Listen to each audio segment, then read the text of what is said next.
We're going to be fully professional. Yeah, we're good. We're live. We are live.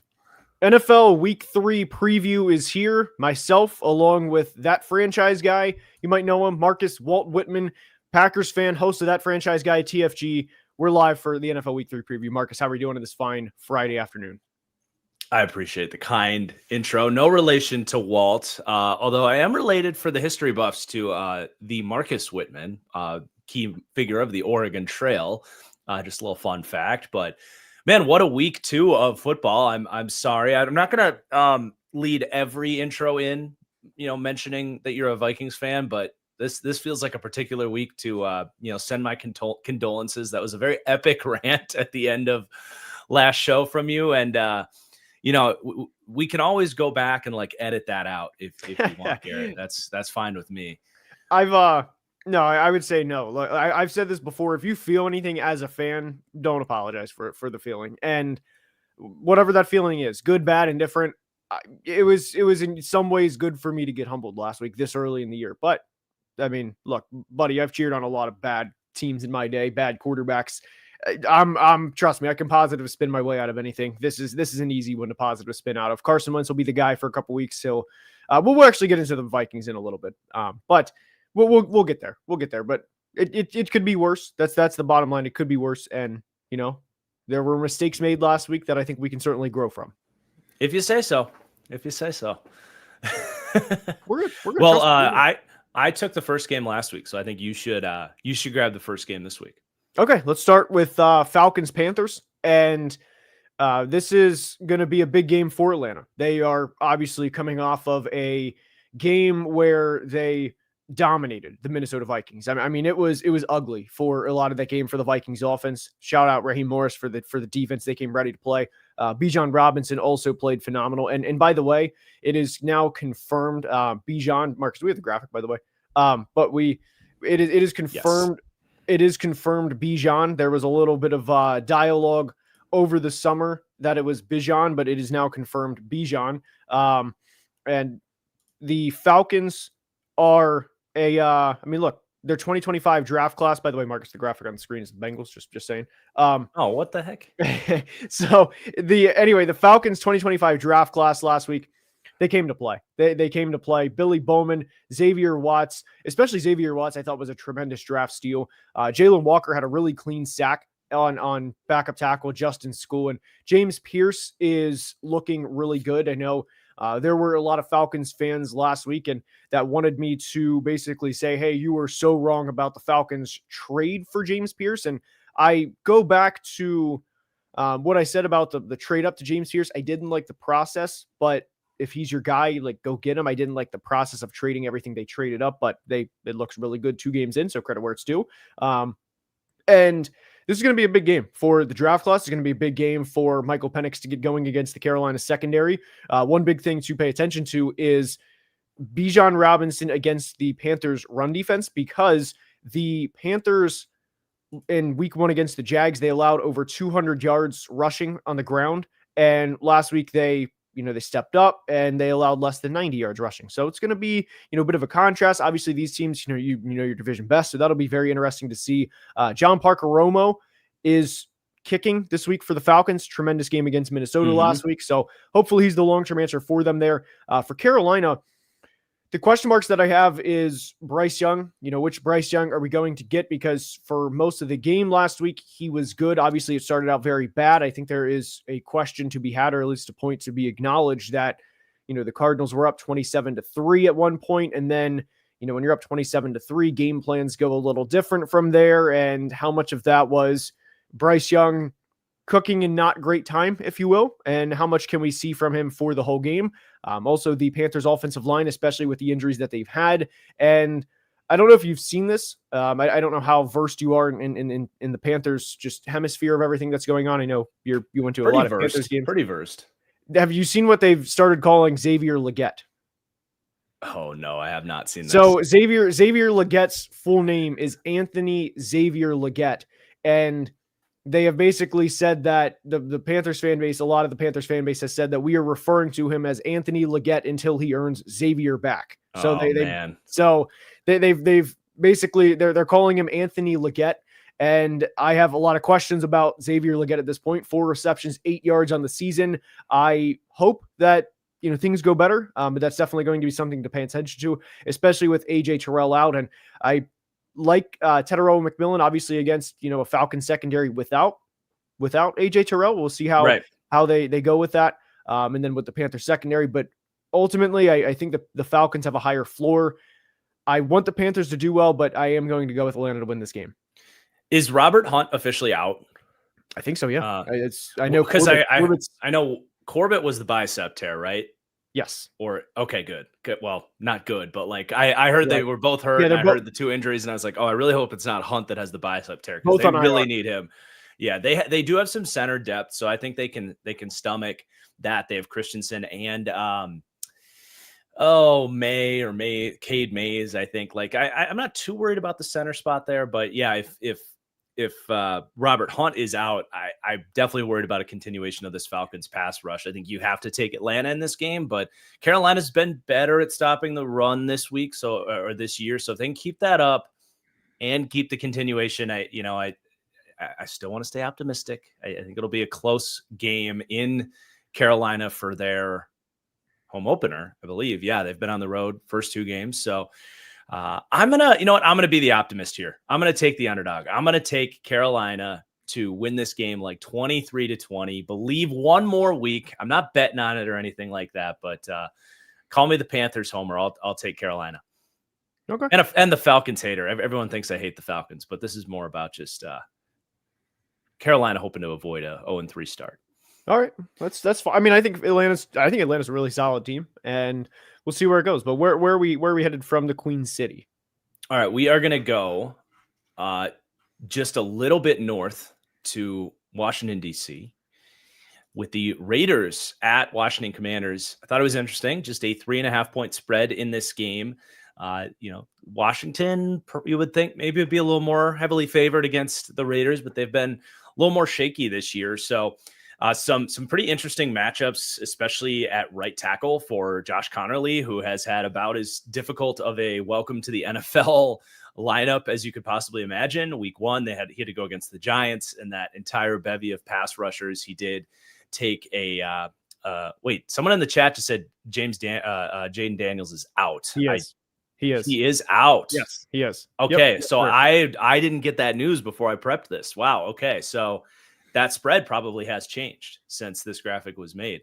But either way, Mariota has played well, so it's not like the game is out of hand for Washington either. But I definitely think still that what I was saying, that Josh Connerly, Max Crosby matchup is going to be really interesting. Connerly has had to go through the Giants edge group, and then he had to deal with Micah Parsons and company last week. Not going to get any easier with Max Crosby here. So, can he hold up? Can they push the ball downfield at all to Terry McLaurin?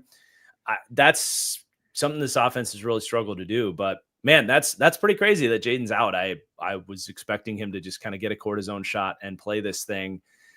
So that definitely changes things. The Raiders coming off a game where I think it was just kind of a burn the tape type of night. Geno was off, uncharacteristically missing a bunch of throws. Brock Bowers was questionable throughout the whole week. And it's just tough. When you got a Monday night game and you don't know if the guy's going to play, are you really involving him in the game plan and your first 15 play script and all that stuff? I feel like it was kind of we're going to make the game plan without him. And then if he's healthy, we'll try to drop him in on top of it. I think he is the game plan if you're the Raiders. So I think things will look better offensively. But man, with that news of Jaden Daniels out, and thank you, chat, for correcting me very quickly there, I think I might have to pivot here and go with the Raiders to get a 2-1 start. I just, for me, the Commanders are well coached, but I don't see them as a team that, without the Jaden Daniels factor, being that great of a football team. So I guess I'll go with the Raiders, who I don't even know if they'll be underdogs in this one at this point. I did pull up on FanDuel just for as we speak. Right now it's still, at least on FanDuel, Commanders -3. I'm surprised that was all. Wow. I was surprised by that. But I bet, sorry to cut you off, but I bet they knew earlier in the week. That's very fair. That's very fair. Because when I first saw that spread, I was like, that doesn't seem quite right. So that makes a lot more sense. That's very fair. I like where you highlighted the Josh Connerly, Max Crosby. That's going to be huge. Not only that, but there's also I also think, I mean, the Commanders played last Thursday. The Raiders played Monday. You have as big of a difference as you can possibly have in terms of the just the days off. And not only that, but you also have the fact that the Raiders are all the way across the country and on a short week against a physical team against the Chargers. Even without Jaden Daniels, I think I'm going to go with the Commanders. I think I think teams are similarly talented wise. I don't think one is definitively more talented than the other. And I think for a 1 week spot start with Marcus Mariota, I think that the Commanders can still pull it off, especially on 4 extra days rest. And if anybody is wondering about gambling or for which team to pick, there is no way I would confidently place money on either side. But if I had to choose drastic scenario, I would pick the Commanders to win this game. I think I just prefer the Commanders at home, longer rest. I don't think the teams are all that, talent discrepancy wise. I do think the Raiders are slightly more talented, but I think in terms of a couple of other factors, I would go with the Commanders to win this game. But it's a good point. So I'm going to go down I-95 to North Florida, AFC South clash, Texans, Jags. And I have a lot of questions here with the Texans. Texans are 0-2. I also have a lot of questions with the Jags, by the way. That's not just a Texans thing. The biggest question with the Texans is the offensive line. Can the Texans' offensive line stop struggling? Trayvon Walker is having a really good start to the season. So is Anton Harrison, by the way, the Jags right tackle. Both were first-round picks for the Jags in 2022 and 2023. Good for each player. But the Texans' run game, here's a little stat for you. Outside of the one Nick Chubb run, that was the 25-yard touchdown run last week against the Bucs, right? Which there was some commotion on Twitter about, did the Bucs kind of purposefully let him score so that Baker could get the ball back with 3 timeouts? Who's to say? It worked out really well for Tampa if that was the plan. But outside of that run, Texans running backs between Nick Chubb, Woody Marks, Dare Ogunbowale, and Damian Pierce, in 2 games this year, they have a combined 35 carries for 109 yards for an average of 3.2 yards per carry. Obviously, that is not going to cut it. So that's a huge question. And I really worry about the Texans' right tackle play against Trayvon Walker in this game, and even Ariante Ursary, whether he's going up against Josh Hines-Allen or Trayvon Walker in his 3rd career game. I have a lot of questions for the Texans at this point in time. Now, for the Jags, and by the way, the questions for the Texans are all offense, because the defense has allowed 34 total points in 2 games, and they are 0-2. I mean, there's not a lot more the defense can do in that, you know what I mean? If you allow 34 total points in 2 games, I feel like you should at minimum be 1-1. Maybe you allow 27 in 1 week and 7 in the other, but you should at least be 1-1. Anyway. Yeah. With the Jags, my biggest question is which Trevor Lawrence shows up. Now, Brian Thomas Jr., I don't know if you went back and watched the tape last week. It was ugly. There were a lot of plays where he definitely had alligator arms. However, there's a wrist injury. I don't know if the wrist injury was affecting him on those plays, and whether he was, already had it in his head before the play even started, that like, hey, I can't, I don't want to risk the wrist injury even further type thing. But there's a lot of questions there, and Brian Thomas Jr. in the first couple of games of 2025, and he's obviously not been good, but what also kind of has to be factored in with Brian Thomas that nobody brought up heading into the season was a lot of his production last year came from Mac Jones as a starter. And in the first 2 games of 2025, BTJ has 19 targets, 5 receptions. That's a big question. You're going up against a Texans secondary that is obviously one of the best in the NFL. So that's another question. The Travis Hunter, role. He played more defensive snaps than offensive snaps in week 2. Obviously, they were playing Cincinnati, so there's a reason for that. But offensively, is Travis Hunter going to have a role or a route that's going to be run more than 10 yards down the field? There's a lot of questions for each team within this game.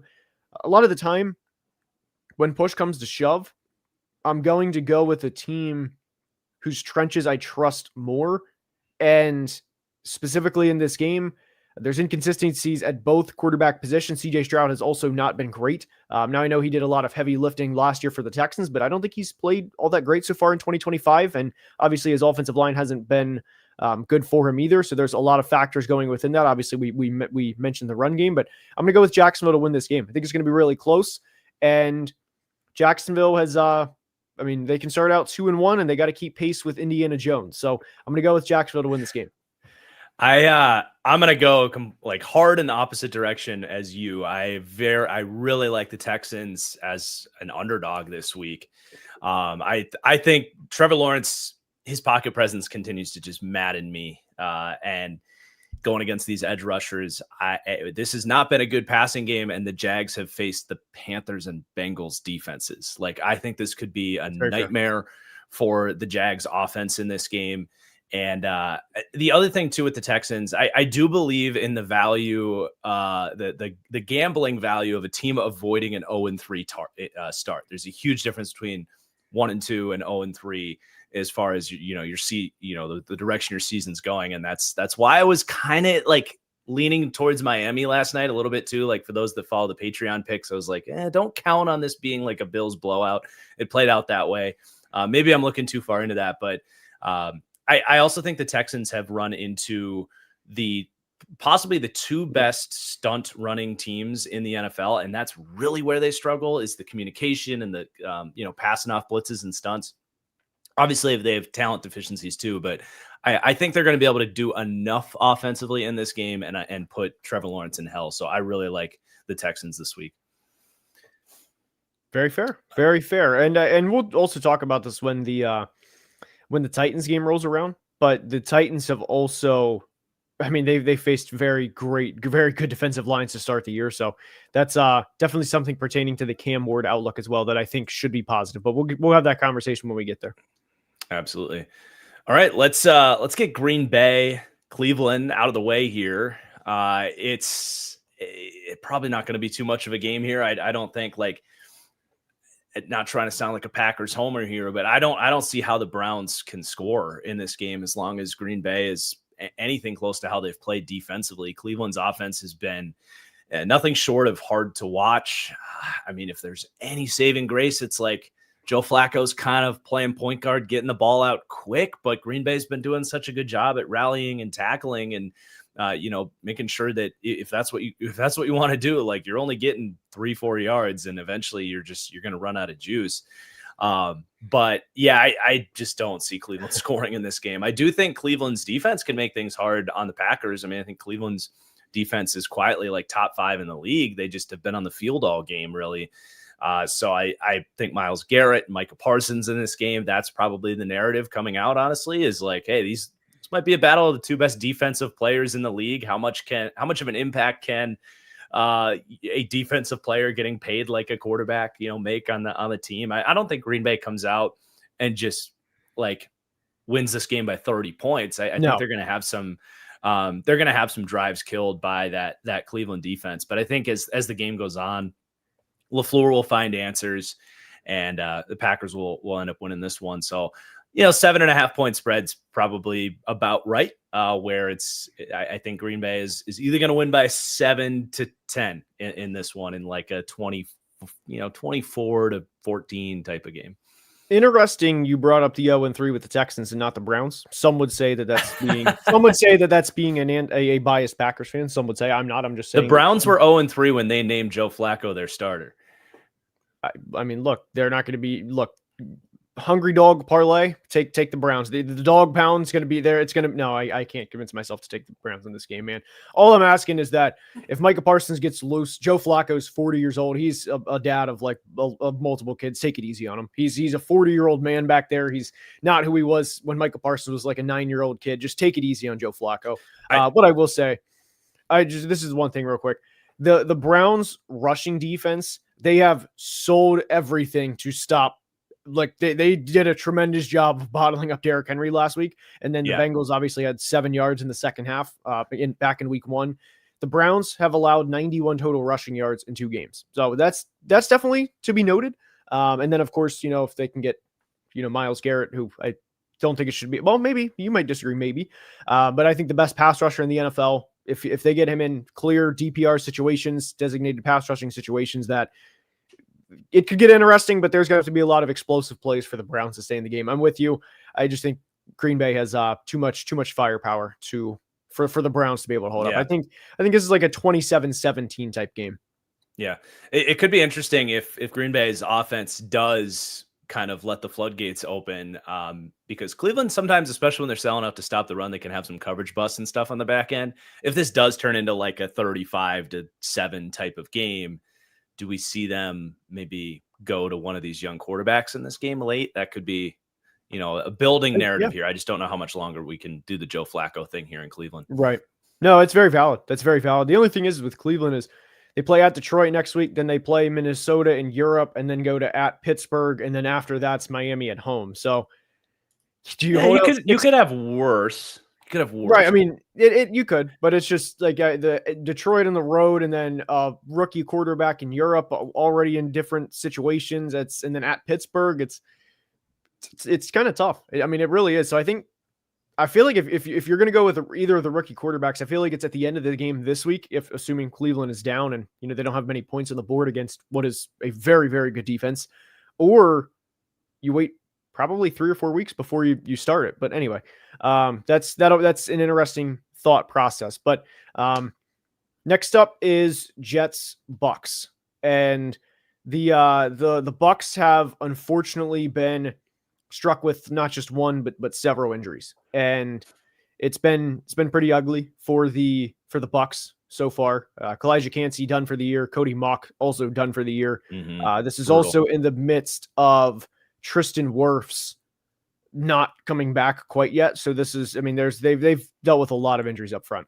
So Tampa Bay's favorite in this game, obviously. I mean, it's Tyrod Taylor against, Todd Bowles on the road. I mean, there's a reason that the Bucks are favored, right?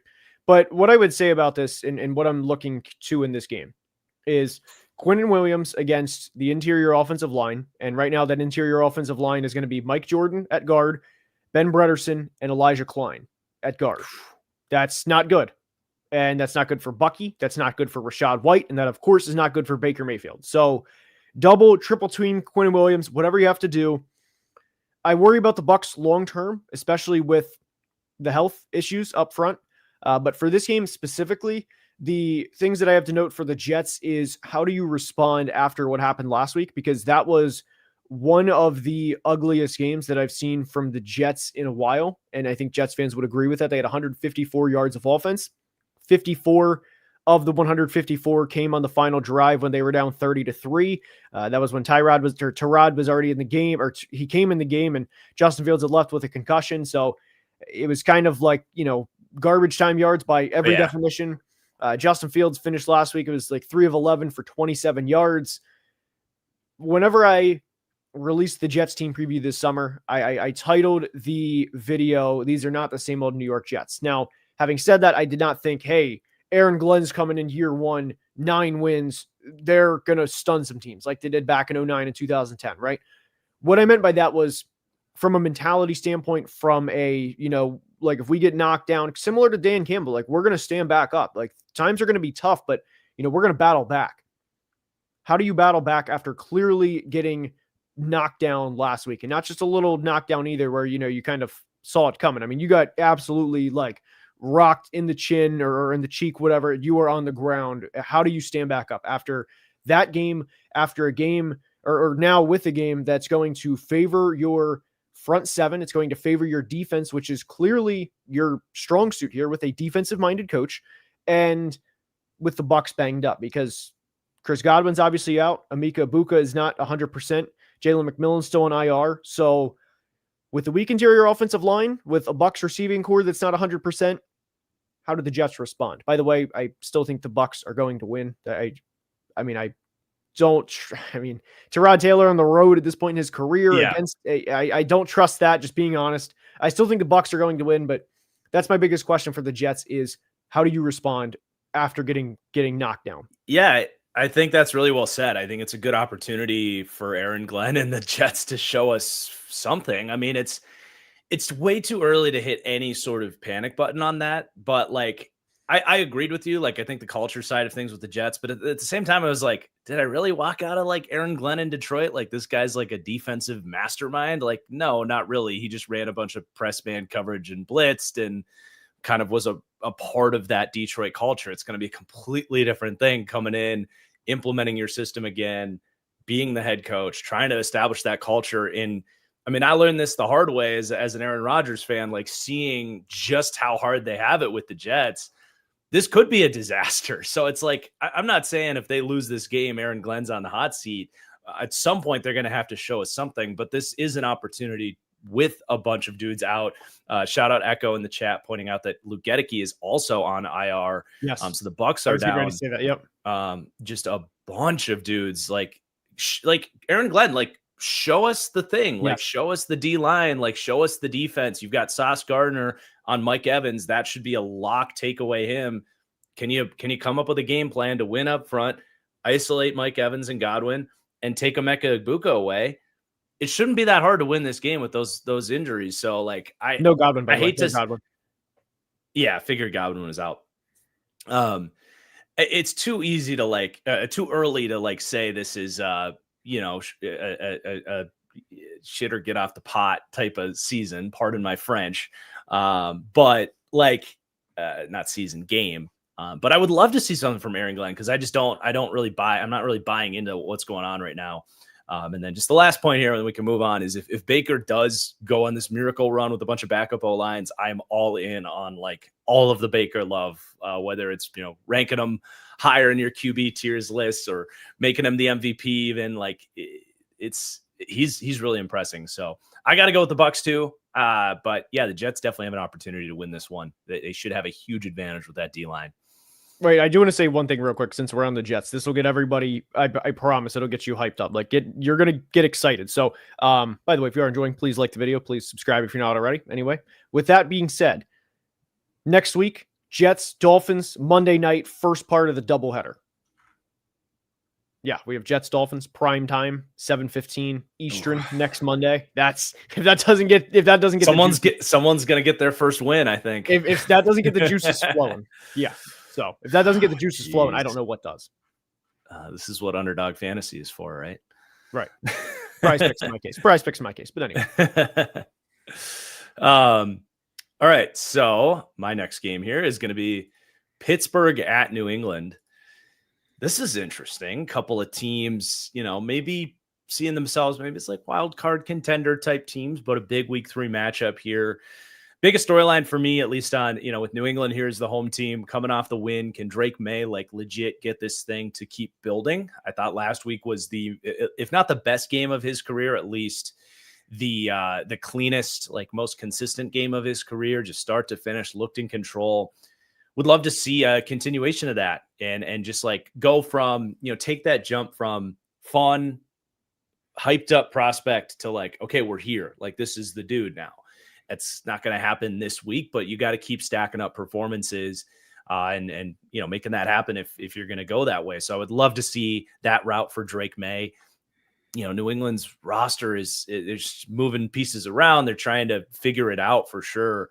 But there's a lot of fascination for me with Pittsburgh coming out of that Seahawks game.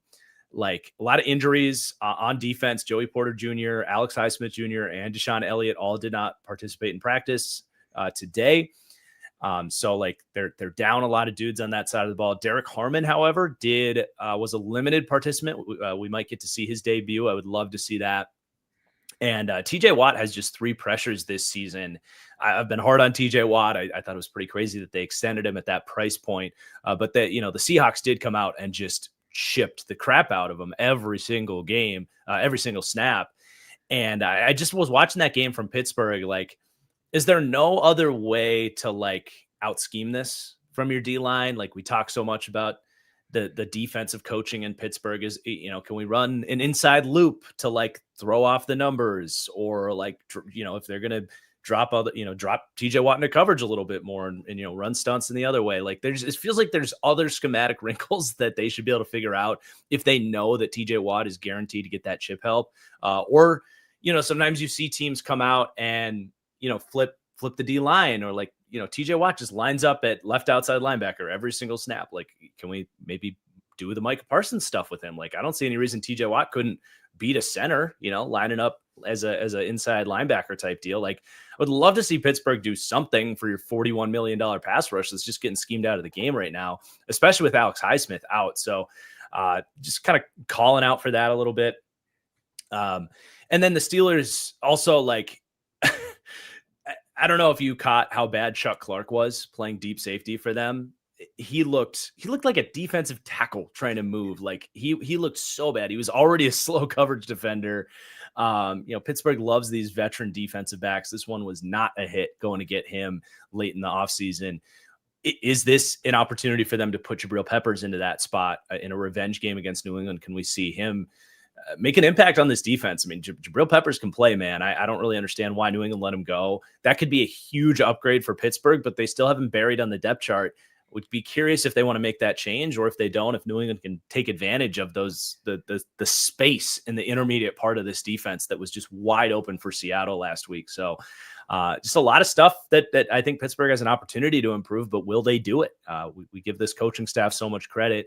These seem like pretty obvious fixes to me, but who knows? The last point here is, can we see some Caleb Johnson, man? Both Jaylen Warren and Kenneth Gainwell are, did I say Jalen Johnson? You said Jaylen Warren. Jaylen Warren. You're good.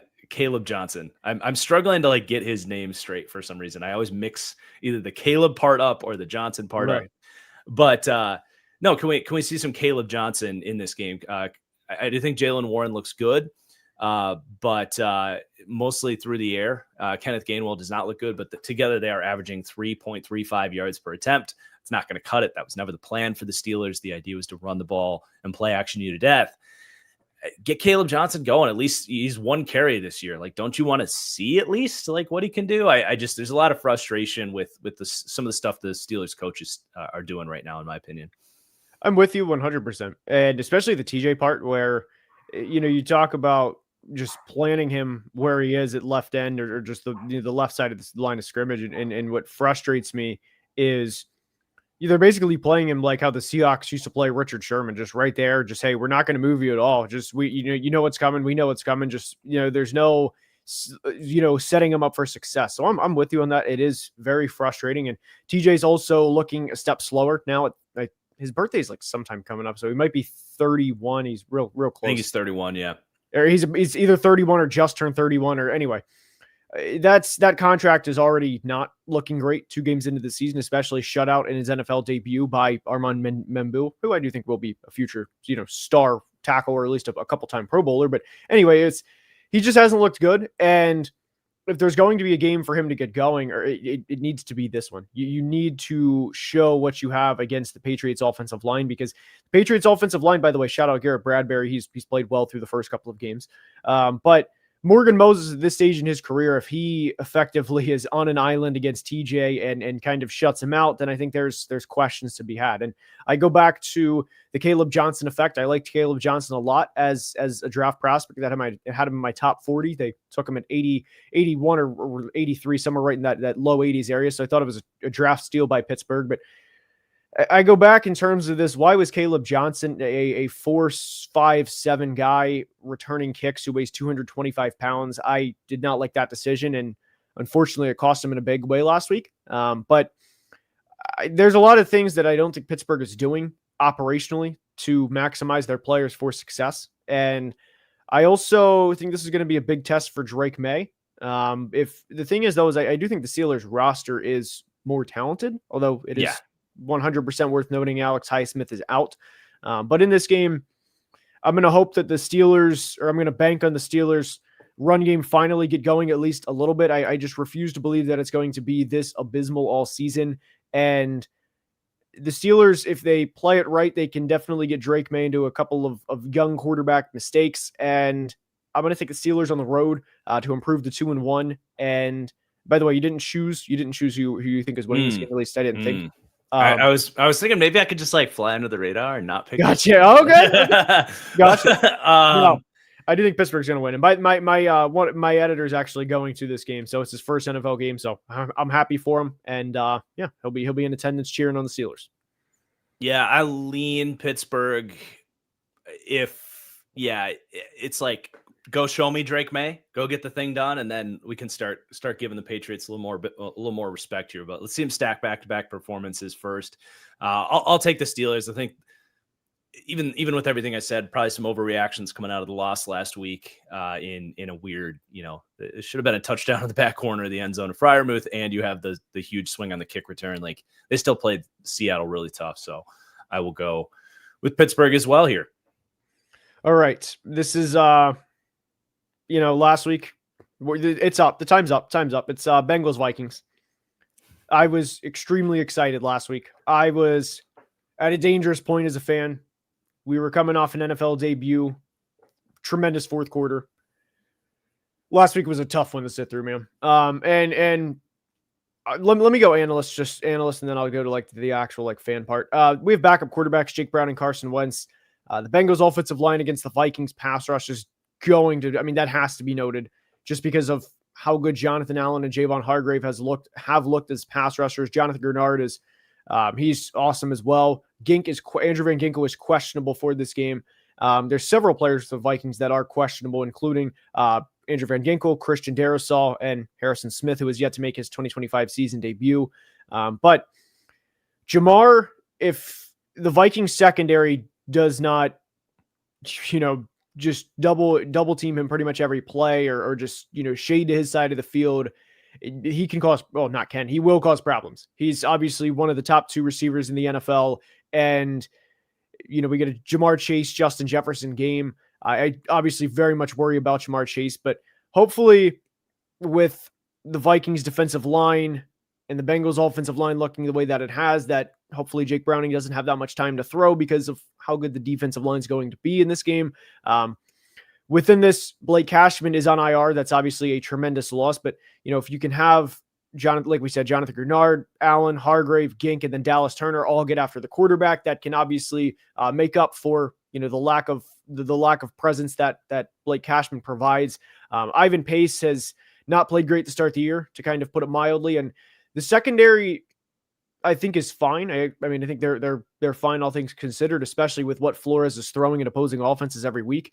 But I really worry about, I hate to just sound as cliche as it is, but the it factor if Jamar gets going, because he had 14 receptions for over 150 yards last week, and he can take over a game at any point. Now, for the Vikings offense, one thing that I get frustrated with at times is whenever you have a KOC and, your offense is called by somebody like Drew Petzing or just Shane Waldron or whoever, right? And I've lived through it with an offensive play caller like Bill Musgrave or somebody like John DeFilippo. I've lived through it, right? Whenever you have a Kevin O'Connell or Sean McVay or Kyle Shanahan, people think that you live in this mythical fantasy land. There's no adversity. Everything's good. If anything messes up, it's not on the play caller. It's always on the quarterback or it's on the offensive line or whatever. It's not on the play caller. And last week, KOC, while JJ McCarthy was not good, and while the offensive line was also horrible, KOC did not have a good game either. I could not tell you the last time that Justin Jefferson ran a slant route, as simple as that is. And KOC has not done a good job of getting JJ McCarthy in a rhythm early on, and it's very frustrating. Now, Carson Wentz is a different quarterback, obviously, but it's very frustrating to see this offense not even close to live up to where it could be and effectively be one of the bottom 5 offenses in the NFL for, again, outside of one quarter this year, and really going back on 4 games due to week 18 last year and then the wild card round against the Rams. So we're now on a quarter of a season where the Vikings have put up 9 points, 6 points, excluding the fourth quarter, and then 6 points last week. So KOC has to be better as a play caller. I do think Carson will look better. And I think there's going to be a lot of loud takes Sunday because the Bengals defense is also not great. And I do think this will actually be a decently high scoring game. But Ryan Kelly is out for the Vikings. JJ McCarthy's out. Justin School is out, but Justin School being out is probably more beneficial for the Vikings. But if we get Christian Darrisaw against Trey Hendrickson instead of Walter Rouse against Trey Hendrickson, I'm feeling pretty good about this one for the Vikings. But I do think the Vikings defense can hold the Bengals down, and I just refuse to believe that this offense is going to again be as limited as they have been. And Aaron Jones is also out, but I've been a big Jordan Mason believer all offseason. So yeah, thanks for letting me ramble on for about that for a minute. But I think the Vikings are going to win. Why wait till Sunday for the big takes? I'll give you the big take right now. I'm just gonna roll with it. I think Carson Wentz plays great, and I don't think JJ McCarthy starts another game the rest of the year. I think it's. I strongly disagree with that. Hold on. Need the chat's comments on that one. Well, I'll just keep talking while he's doing whatever he's doing. Oh, I'm back, baby. I'm back. Okay. We got him. We got to bring him out. Okay, hold on. Desperate times call for desperate measures. Because I was gonna grab something too. Hold on. Do you got the cheese head? Do you have the actual block of cheese? Hang on. How do I? Apparently, I can't. Okay, screw it. I'm just gonna grab it real quick. All right, I'm gonna go to TFG's chat. What's up, chat? How we doing? Wait, let me look at TFG's chat. By the way, Too Evil to Hope, appreciate the super chat. Wentz Mania is here to stay. Don't like the McFarty comment. I don't like the McFarty comment. Let's take a look here. I'm pulling up Marcus's comment section now, so I have another monitor here. All right, let's take a look. What is the chat saying? Can't find it. What is the chat saying? I'm looking at Marcus's live chat. I was going to grab. I have a "We'll never forget you, Kurt shirt. We'll never forget you, Kurt. Okay. Yeah, I think the Vikings maybe are certainly not forgetting about the Kirk Cousins days right now. But no, jokes aside, I'm curious to see how Carson Wentz looks, like athleticism wise, arm talent wise, accuracy wise. This has like a lot of shades of the Sam Darnold thing last year. I think it also just like, it's not even full anti-McCarthy. I think this just is not lining up like timeline wise, where it's all negative right now with McCarthy. You got Darrisaw back against a bad Bengals defense at home. I just think if Carson Wentz plays well this week, there's no reason he can't play well again the week after that. And then if you're 3-1 and Wentz is playing well, why would you go back to McCarthy after that? If things are going well. So that's my take. I feel like, considering it's a hot take, I feel like relatively strong about it. I like the Vikings in this game for that reason, obviously. But I definitely think Jamar Chase has a big game too. So this will be a fun one to track. But yeah, my hot take is JJ McCarthy does not start another game this year. It's Carson Wentz, and then we're having some very interesting discussions. Okay, so like since we're on this now, I'll just go ahead and get it out of the way. My whole like if you've ever seen like the brain memes, and I know everybody has, where it's like wired, inspired, and all that and everything, like the galaxy brain this is like 2017 all over again. We started out 1-2 that year, went on a big win streak with a backup quarterback, played the Browns in Europe in 2017, and then Carson Wentz. The Eagles are good. It makes a lot of sense for the NFC Championship game to be in Philly and at the end of January. No 38-7 though. That game sucked. That was awful. Yeah, that was I vividly remember that. That was brutal. Yeah, just keep the comments to yourself. Anyway, we're probably at the 4:00 games now, right? Where are we at? All right, this game, this might be the game I'm most excited for. I love it from this year so far. I am like more than the Eagles Chiefs rematch last week, more than Ravens Bills. Like, this one is a battle of like superpowers. Like, maybe not that the Rams are like an elite team, but just like the clash of different matchups in this game is so fun to me. And obviously these teams met in the divisional round last year. The Rams were very close to knocking the Eagles off. And I think the dynamics of these teams have changed a lot. Since then, the Eagles have lost a lot of talent on defense, and offensively, they're just like not humming right now. There's no other way to put it. AJ, great call by you, by the way. You texted me like the night after the first game. You're like, AJ Brown does not look right to me. And I've like completely agreed with you. He looks either injured or like overweight right now. He's not explosive right now. It's crazy how slow he's moving out there. And that's a huge deal. Like, he is their passing game to me. So that's very fascinating. Like the dynamics. I think the Eagles have come down, and the Rams, spent their offseason, well, not the full offseason, but they did a good job this offseason addressing some of their run defense needs. They bring in Puna Ford, was an upgraded defensive tackle, and they upgrade from Christian Roseboom to I think he was NFC Defensive Player of the Week 1, Nate Landman. He was awesome in Atlanta. I thought that was such a good addition. So just big upgrades to the run defense. And that's really what I'm so interested to see how this game goes, because the Rams defensive line, as much praise as they've earned and deserved so far, they are super light, right? And all these athletes up front, Braden Fisk, Kobe Turner, Byron Young, Fisk Jared Verse is probably the one like power player. And even Puna Ford's like a smaller nose tackle, but he gets away with it. But, going against this Eagles, just like it's the, oh my God, Michael Jordan movie. Help me out. Space Jam. Jesus. It's the Monstars is like the Eagles offense. They just come out and they just are bigger than you and smash you in the face. So can the Rams, with some slight improvements to their run defense, find a way to slow down the run? In that divisional game that was in the snow, the Eagles had 285 rushing yards in that game. And even if you take away Saquon's 78-yard breakaway touchdown run later in the game, they still had over 200 yards allowed in that game. So can they get that down under 200 even in this game? And then what does the Eagles passing game that, like, all of the Jalen Hurts red flags are screaming right now?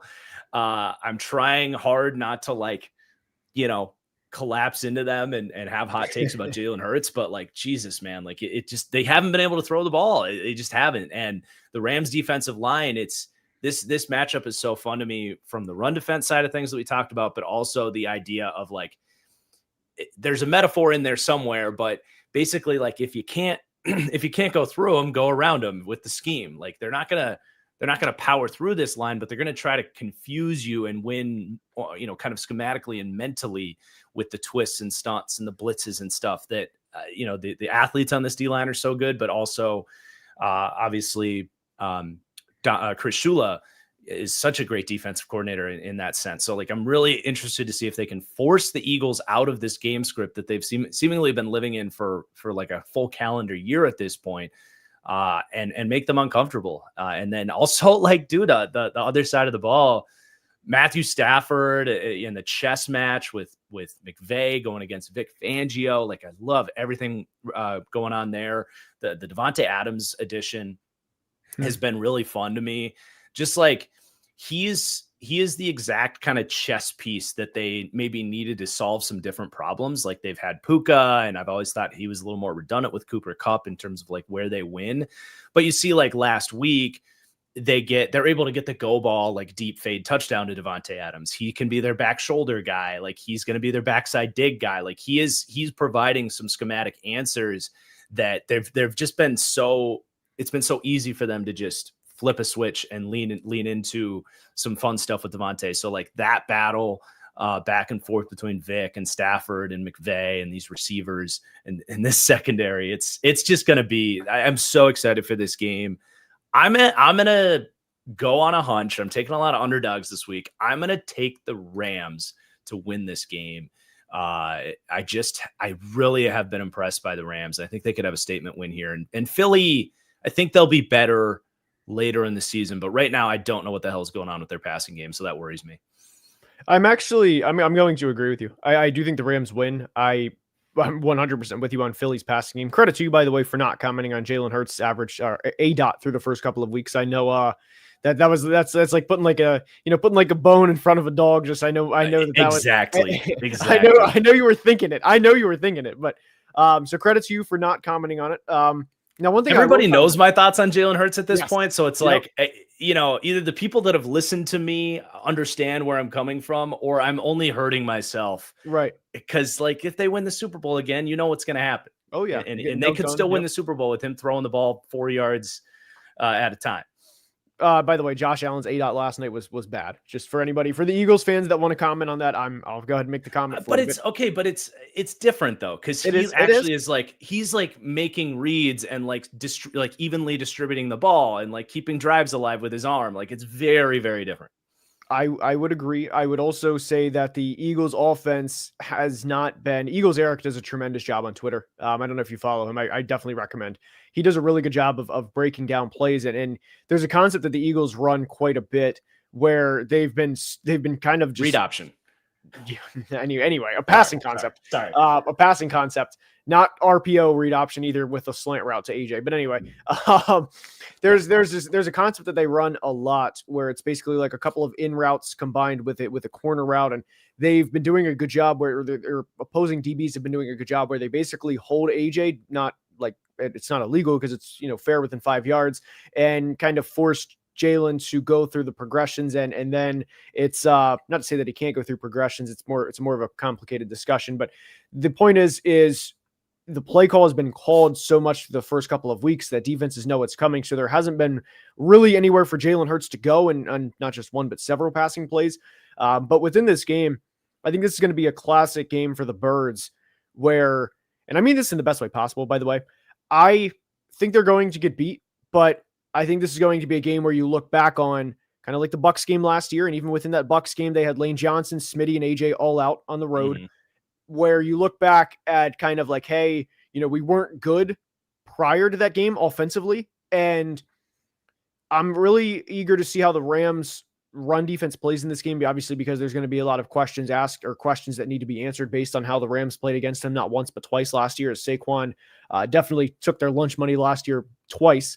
And I think the Rams are going to do everything they can to sell out, to stop Saquon and basically say, Jalen Hurts, beat us. And I think early in the year, the Birds are, I mean, they have a much higher floor than the Cincinnati Bengals, but I do think that they kind of start out a little slow. And I know they did have a good game in week 1 in Brazil last year, but I think that they start out a little slow, and that wasn't a shot at the Packers, by the way, but I just think they start out a little slower.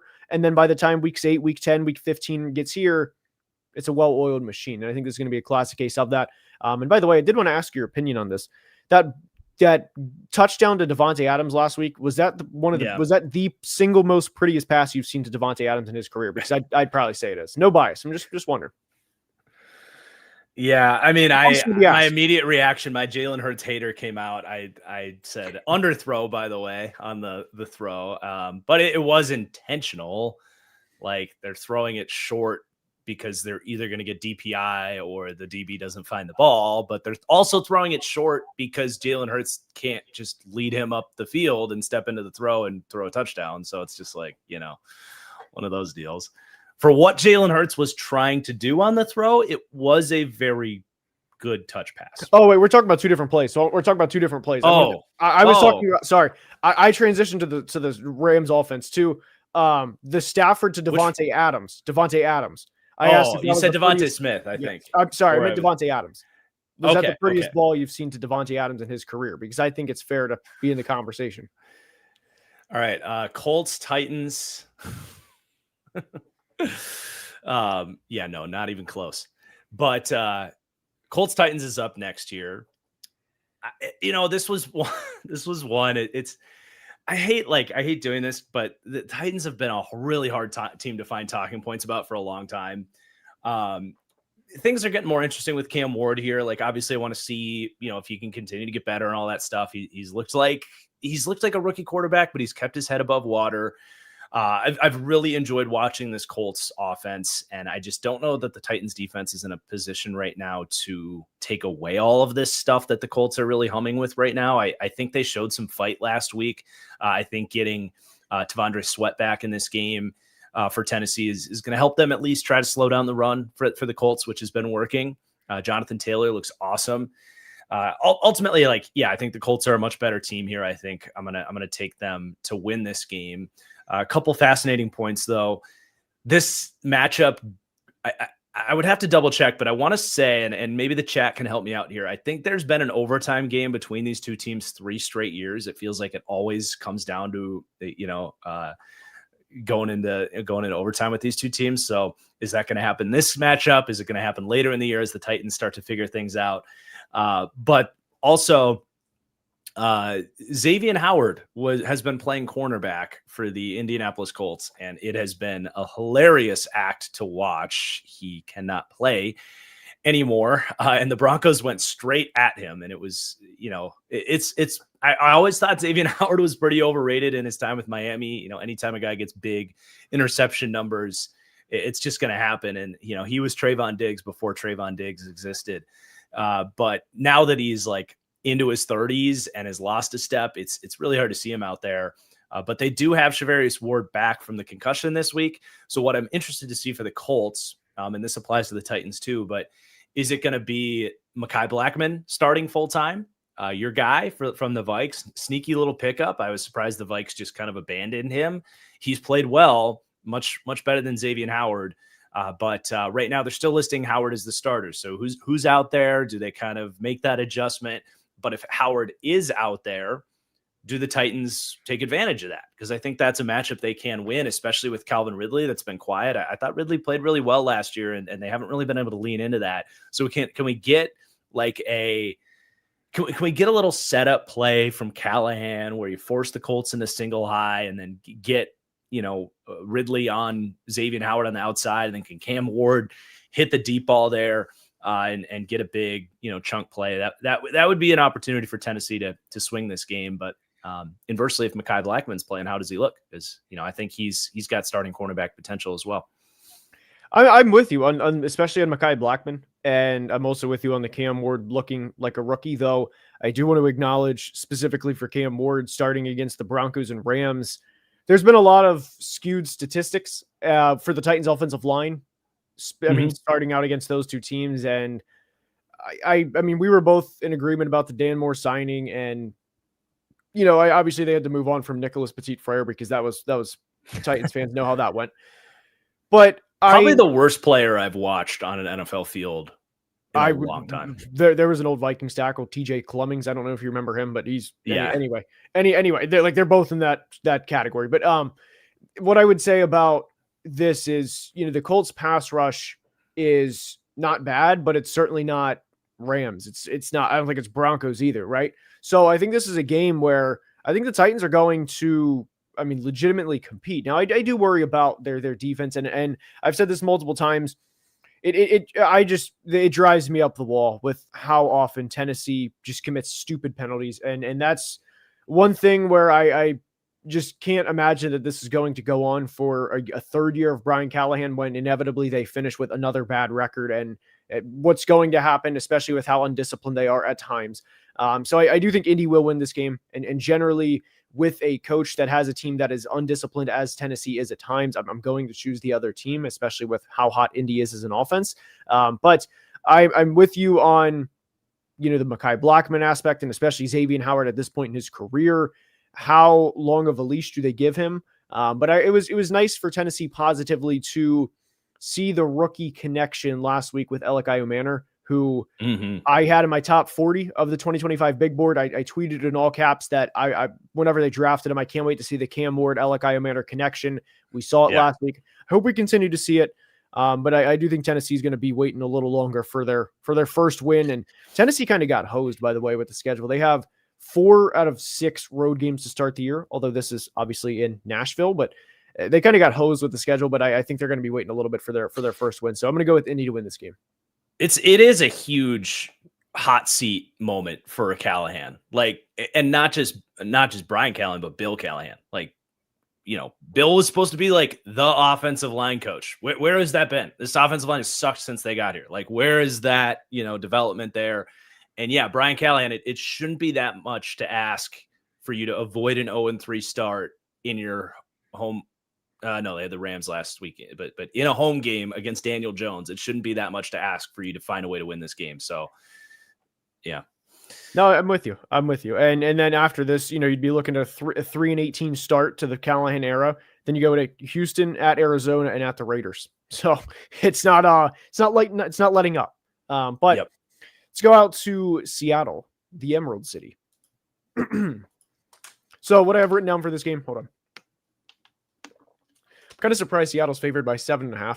I don't think Spencer Rattler is going to be the long-term definitive franchise quarterback. And this would open up an entire conversation about the 2026 quarterback draft class, which that could be a half-hour conversation or longer on itself.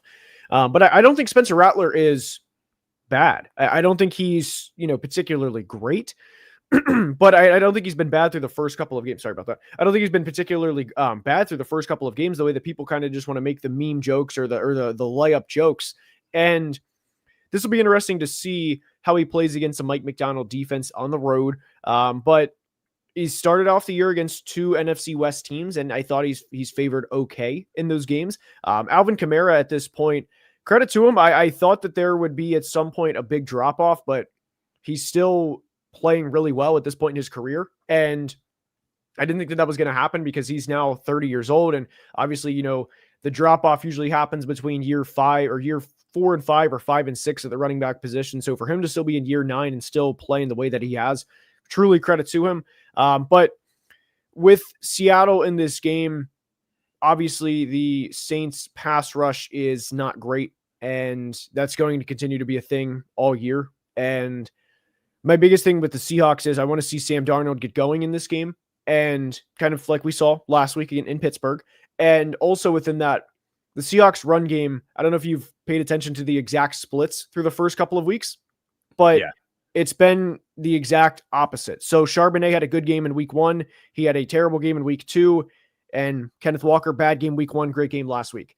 We got to find some sort of balance in Seattle to not have the man principles apply specifically to Kenneth Walker, and then the zone principles apply specifically to Charbonnet. We have to figure out something in terms of an actual balance for Seattle. And ultimately, I do think Seattle will out-talent New Orleans in this game to a degree, because mainly I don't think the Saints roster is good, and you didn't either. I know you had them at 32 in your team preview series over the summer, and I don't think this team ceiling is very high at all. But I think there's a very real chance New Orleans covers the 7.5 spread in this game. But the biggest thing for Seattle is to, simply beat an inferior opponent and to try and legitimately establish a run game or a run game balance between your backs, because what we've had in the first couple of weeks has been no balance at all. So I do think Seattle will win this game.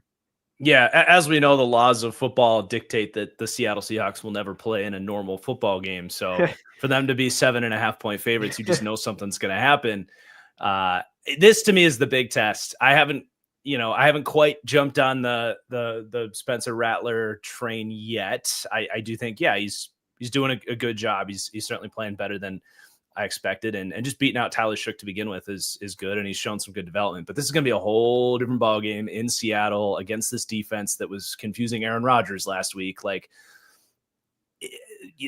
jokes aside with Seattle, like seemingly always muddying games up, like this, I think Seattle should dominate in this game. I think Darnold actually looked really good last week, and I think their style of offense too. You also have, Kubiak has a lot of familiarity with the personnel in New Orleans, at least. So I like Seattle in this one pretty big.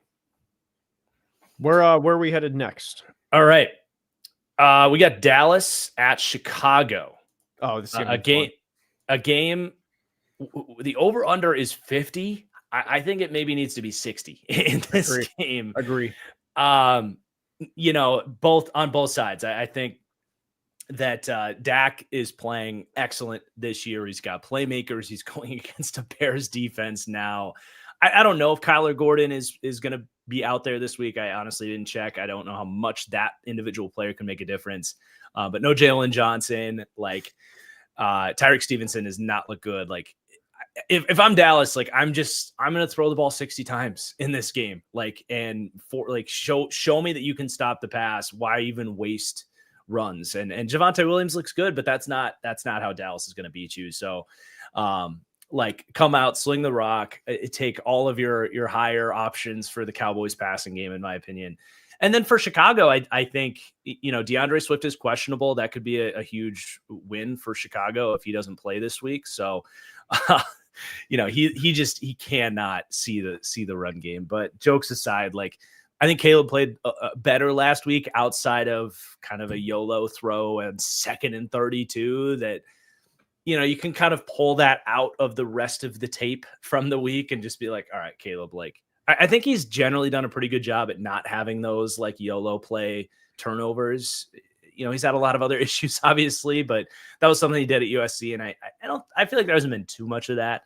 from him. So you just kind of pull that out. Otherwise, I think he did what he needed to do in Detroit. It's just the rest of the train fell off the tracks. So can they get it back on the tracks here, get their first win at home here against a familiar Matt Eberflus defense? Like it's going to be a high scoring game. I think I'm going to go.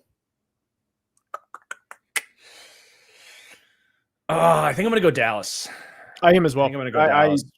I think there's too much firepower for Dallas, and CeeDee Lamb is obviously CeeDee Lamb. George Pickens is, he's a really good player as well.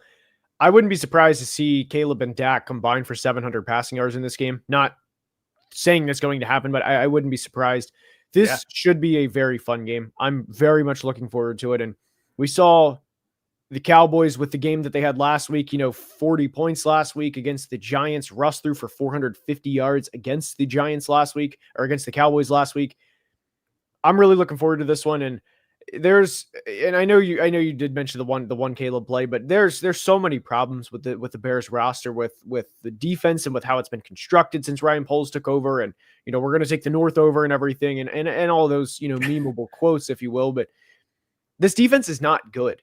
And CeeDee Lamb, especially with Jalen Johnson out, George Pickens, again, with the Bears' number one corner out, even if they wanted to play him on GP, how are they going to stop CeeDee and George Pickens consistently? That's what it boils down to for me. So I'm with you. Drop back, throw the ball 50 times, and let it fly. This should be a really high scoring game, and those concepts also apply to the Bears as well for how they're going to, or for the Cowboys for how they're going to stop the Bears too, because Rome Odunze is really starting to get going. I'm really happy to see that, and I do think the Cowboys are going to win in a very high scoring game.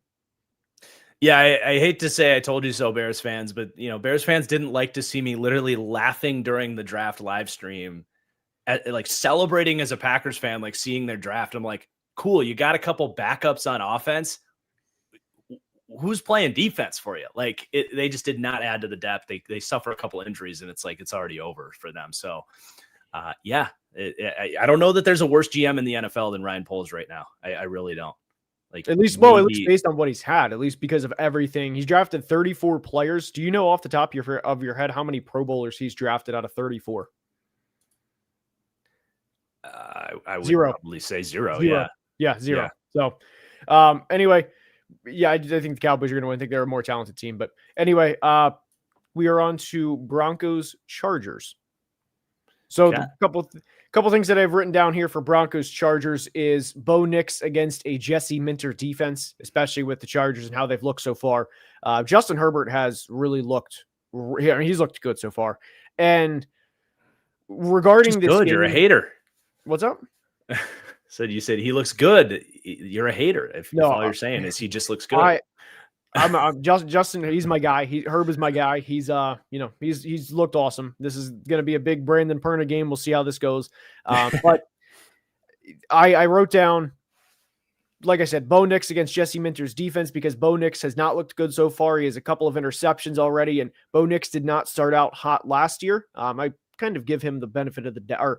I kind of excused the first couple games last year because it was his first NFL games. But for the expectations that are on Bo entering this year, and for the Broncos being a lot of people's dark horse Super Bowl contender, I know that they were a leverage penalty away from being 2-0, but they gave up nearly 500 yards of offense on the road last week against Indy. And obviously corner's a very volatile position every year, but is Pat Surtain injured? Did he, I want to say, fall off, because he's almost inevitably not going to be that same player in back-to-back years, but there's a conversation to be had about Pat Surtain, and especially with how good the Chargers receiving trio has looked to start the year. Shout out Quentin Johnson for the third-year jump.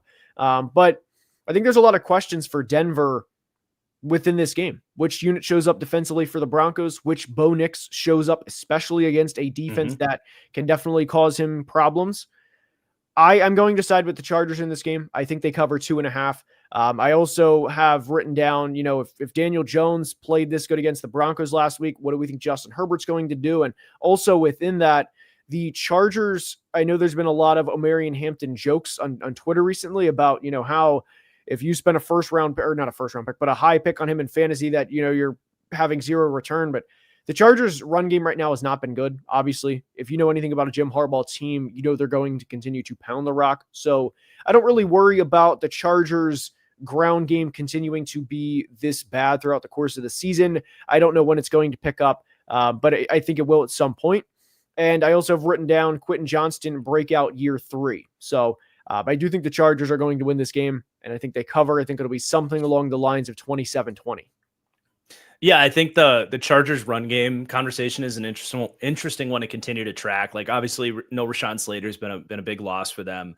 I don't think Hampton looks great. I thought he would certainly have a lot more juice and better vision out the gate than he has. I am not jumping ship quite yet. It reminds me a lot of Trey Benson rookie season last year. Is just kind of like not necessarily seeing it and playing with the confidence you want to see. So I think that'll be interesting to track, but I also do think it's a volume thing too. Like, I haven't looked at the exact splits, but they've basically come out and just come out in heavy formations, say, yeah, kind of like you said, like, of course we're going to run the ball. We're Harbaugh and the Chargers and Greg Roman. And then they're just launching these nuclear missiles down the field. So if you said this two years ago, people would have looked at you crazy, but the chess match between Greg Roman and Vance Joseph is the thing to watch in this game. How much how do those bars kind of meet? Like, can Vance Joseph understand what the Chargers are doing right now, where they're kind of trying to bait you into base personnel and then launch the ball down the field?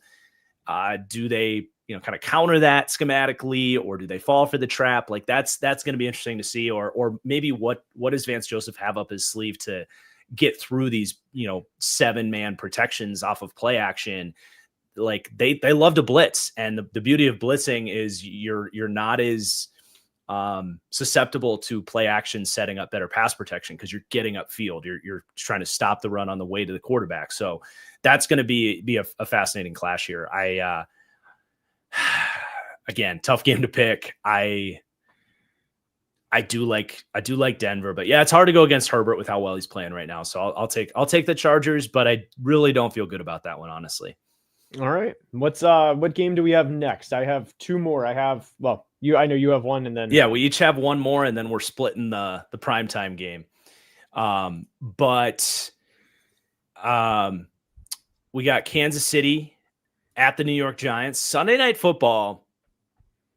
Look, when I saw this on the schedule 2 weeks ago, I was like, really? We're doing this already? Week 3, like Kansas City Giants, but both these teams 0-2 in this game. And Kansas City's only 5.5 point favorites in this game. And thinking about this one, the Giants kind of match up well, like the pass rush against Kansas City and this offense, that it's just not a good offense right now. I don't know where they come down by the metrics, but they got to be bottom 10 offensively for Kansas City, I would think, which is, I mean, the Giants, after the week they had last week, like, who has the better offense in this game? It's hard to say, especially with Andrew Thomas making his return this week. If the Giants can take care of Chris Jones in this game and, pass the ball down the field like they did, keep giving Bo Scatabo a bigger workload, he looks phenomenal to me. Can the Giants pull off the upset in this one? I think it's going to be a fascinating game to watch. And then if they do, holy crap, the narratives on the Chiefs are going to be off the wall. But I got to take the Chiefs to avoid the 0-3 start. Mahomes to find enough answers. I really don't trust the Giants defense. Shane Bowen has got to show me something in this game. At the end of the day, Andy Reid and Patrick Mahomes against Shane Bowen, I got to lean with Kansas City, but I think it's going to be a fun Sunday night game here. Maybe the NFL knew where these teams are going to be at, because it's fascinating. No, so I agree with you. I will be honest. I do have some. I know I definitely joke about this on Twitter about the ESPN or the national media, if you will, like, nothing's going on. Let's talk about the Cowboys and Dak's legacy and all that. And just basically like the talking heads, right? I do have some, not loud, but I do have some stances regarding the Chiefs right now, where this team is not, I mean, it's only week 3. And I do think they are going to win this game, but this team right now has there's a lot of concerns to be had with the Kansas City Chiefs. The run game is not good. Patrick Mahomes has more rushing yards than Kareem Hunt and Isaiah Pacheco combined through 2 weeks, and you're not going to win sustainably like that. And I don't think it's as simple as Rashee Rice and Xavier Worthy coming back, and that we're going to flip a switch and that everything's going to be fine as soon as they come back. Does that play a factor? Yes, but I also think the Chiefs' offensive line, I don't know if it's due to getting paid. I don't know if it's just general fatigue year over year. I don't know if it's early season fatigue, getting their legs back type thing. The Chiefs offensive line has also been underwhelming. I do think Chiefs fans would agree with that.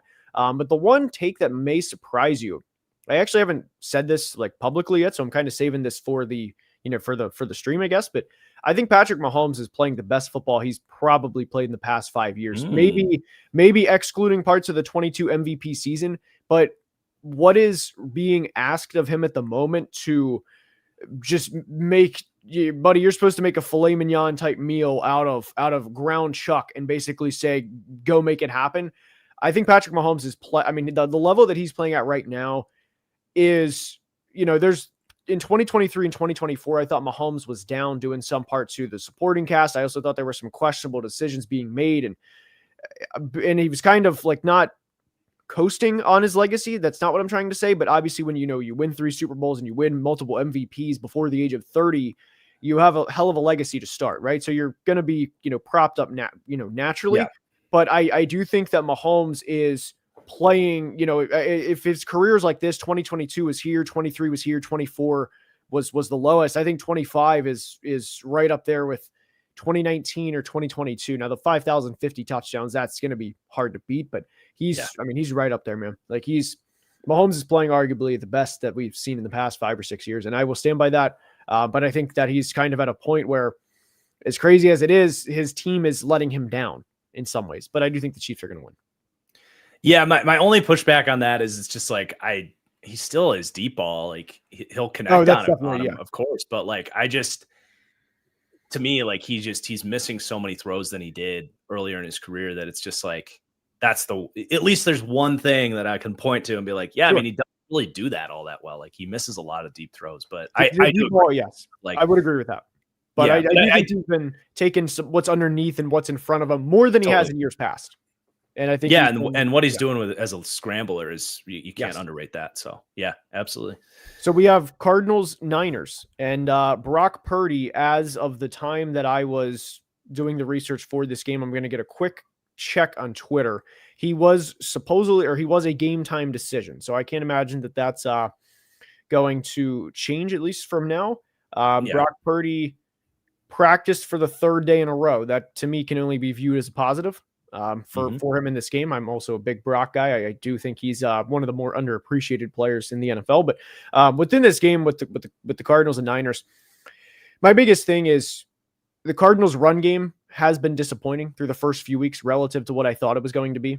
And I don't think that's going to change against the 49ers defense. Bob Saleh has the defense playing really good, and bringing Robert Saleh back was a tremendous move for San Francisco. I think it's already paying off. And I think there's a question to be had. Is James Conner on the last legs of his career in year 9? And then the Cardinals, I worry about them against a good team. The 49ers, or they beat the 49ers last year, and I do worry about, or they not only beat them, they swept them. So I do worry about how this team is going to play, against a healthier 49ers team.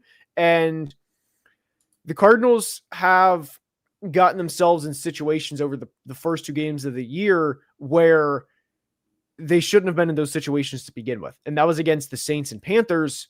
What do you think is going to happen on the road against the 49ers, a team that kind of has a bone to pick with them, given that the Cardinals swept the 49ers last year? And then with the fact that I think Brock Purdy, at least at this point, signs are that he's going to play, that 49ers defense looks really, really good. And obviously I know how you feel. I know how a lot of people feel about Kyler Murray under pressure and how that whole thing is. And I worry about how the Cardinals are going to, simple as this is, score more points than the 49ers in order to win this game. So I do think San Francisco covers 2.5, and obviously with that win the game as well. Yeah, I mean, fair enough. You did say something that irked me a little bit. I don't think James Conner's on his last legs. I think Okay. James Conner looks as good as ever. I was checking this while you were talking. The Cardinals rank 31st out of 32 teams in PFF run blocking grade. That to me is their issue right now. So I'm not quite ready to jump off James Conner. It's like Paris Johnson and everybody else. Yeah, Paris is just on a skyrocket trajectory. I think losing Clayton Adams, I get that right? The offensive line coach. I think they're feeling that right now, as far as the run game is concerned. So we'll, definitely something to keep an eye on. The idea with their identity is run the ball, play defense, and then if they get some fun stuff off of Kyler and Marv on top of it, that's great. This is a game, I think, though, like if the run game's not working, you need to see special Kyler, special Marv. Marv was really disappointing last week. He had a just brutal drop on one of Kyler's better plays. I actually, watching that game back, I thought Kyler played pretty well. I know it's heresy to suggest that Kyler played well to a lot of people out there. But he dodges a sack, steps up in the pocket, hits Marv over the middle of the field. It goes through his hands and hits him in the face mask. It's like, Jesus, man. And then they still they can't connect on these goal line fades. And they tried another one here, but this one was perfectly placed from Kyler. Pretty good coverage by Mike Jackson, but Marv needs to attack the football. He's letting it come to him. So Marv is beating himself up about it. I think his quote was, "I've worked too hard to not, have the results." He's like, "It's good to be 2-0, but I expect better." And yeah, I would love to see that connection be stronger this week. I go back and forth on this one. I guess I'll just take the cop out and say if Brock Purdy plays, I'll take the Niners. If he doesn't, I'll take the Cardinals. Okay. I might have a spicy take before we go to Lions Ravens, but I'm taking 49ers either way. Mac or Brock, I'm pretty high in the 49ers. Mm-hmm. So yeah. Lions Ravens. Also just saw in the chat the Falcons just released Young Wei Koo. So goodbye, my friend. John Parker Romo season. Yes. All right. Yeah, dude, what a game. Should we announce that we're currently planning on live streaming this together Monday night? We are. Yeah, so things may go. I mean, we'll see how things go, but right now, it looks to that Marcus and I are going to go live for Lions Ravens Monday night, which will be an awesome game. And yeah, very much looking forward to it. And yeah, that's I mean, this game is going to be awesome. First thing that I note every time is an NFC team against Lamar is I've seen Lamar play once in person, and as cliche as this is, you don't realize this is going to sound very stupid, but you don't really realize how much ground Lamar picks up until you actually see it in person, and then realize that you have to go up against that for 4 quarters. And then, by the way, Derrick Henry is right behind him now. So NFC teams, I've had this theory for a couple of years, and it's kind of only enhanced that Derrick Henry's on the team now. NFC teams are at an extreme disadvantage playing Lamar because they're not used to playing that type of athlete, because they might get him once every 2 years or once every 4 years, depending how the schedule comes out. And I don't think it's a coincidence that a couple of years ago, the Ravens absolutely throttled the Lions because they weren't used to that type of athlete. So credit the Lions for going out and signing Malik Cunningham to kind of be the Lamar imitator this week. I know Malik Cunningham is obviously nowhere near where Lamar is, but at least they went out and signed him to the practice squad to try and imitate that within practice and looks they could receive and everything. So I at least want to note that. But the Ravens at home, I'm generally not going to bet against the Ravens at M&T Bank Stadium. It's going to be rocking. I really like the Ravens in this game, but it's going to be interesting to see how the Lions attack this defense, considering we have a lot of film based on what we can see that what we saw with the Bills attack this defense in week 1. And if they go, touchdown for touchdown, John Harbaugh, if the Ravens get up in a big game and they blow another lead, there's going to be conversations to be had. But I'm going to go with the Ravens to win this game, and I think it's going to be high scoring. Should be a fun stream. Yeah, I'm really surprised the Lions didn't just have Kyle Allen imitate Lamar on the practice squad. I do think this matchup really leans in Baltimore's favor, just in terms of where these teams' strengths and weaknesses are. The Lions are in their comfort zone as a man coverage team. You can't play man coverage against Lamar Jackson. That's a death sentence. I think that has played out. So that I think leans in Baltimore's favor. But the one matchup I think Detroit does have the advantage here is their run defense is something that Baltimore doesn't see every week, because Detroit's run defense has been elite for years. I think they've gotten better this year, and they'll continue to get better too once Aleem McNeil comes back. But Tyleik Williams is playing well as a first round rookie. You still got DJ Reader playing. So you got a crazy group of linebackers in there to stop the run. So we saw the Browns sell out, stop the run, and force Lamar to beat them with his arm, and he did, because he's Lamar. So that I just don't love the idea that Detroit leans towards a man coverage scheme, right, when they have to go into a zone. Lamar. Yeah. So I definitely expect points from the Ravens. Probably not on the ground, probably through the air. Maybe take your Lamar options for stats this week, both passing and rushing, because I think he'll take off and run if he gets man coverage. But, on the flip side, I really think Baltimore's defense matches up well with Detroit. They have their best pass rusher is Nnamdi Madubuike, and Detroit's interior offensive line is very shaky right now. So I don't love that. But the way Baltimore plays their pass defense, they kind of suffocate you over the middle of the field with Roquan and Kyle Hamilton. And I just, that's where Detroit wants to. Yeah. And they also have a speedster in Nate Wiggins to kind of keep pace with Jameson Williams. I think Nate Wiggins ran like 4.28, 4.29, something like that. So like, I like Baltimore in this one based on the matchup. Does that say 5 points on the spread there? That does. That does. Yeah, it's interesting, right? But I do think the matchup definitely favors Baltimore. Yeah, so I was actually trying to find the game. It's 5.5 now on FanDuel is what it does. That's a big number there, but yeah, that is a big number. But I do think Baltimore's going to win. It's going to be an incredible game. And if you're not already, definitely please like the stream and subscribe, because we are going to be live for this game. It's definitely going to be interesting, and it's going to be a fun time. So definitely, like the stream, subscribe. It's an easy way to help support the channels. But that will wrap up the NFL Week 3 preview. So big thank you to Marcus for co-hosting, joining the preview, and we'll be live again next Friday at 3 Eastern. I will personally be releasing a video tomorrow at 10 a.m. And of course, the weekly recap Sunday night. Marcus, do you have any last words? I guess if we're doing plugs, Patreon gang, I will see you tomorrow for my final Vegas picks on this one.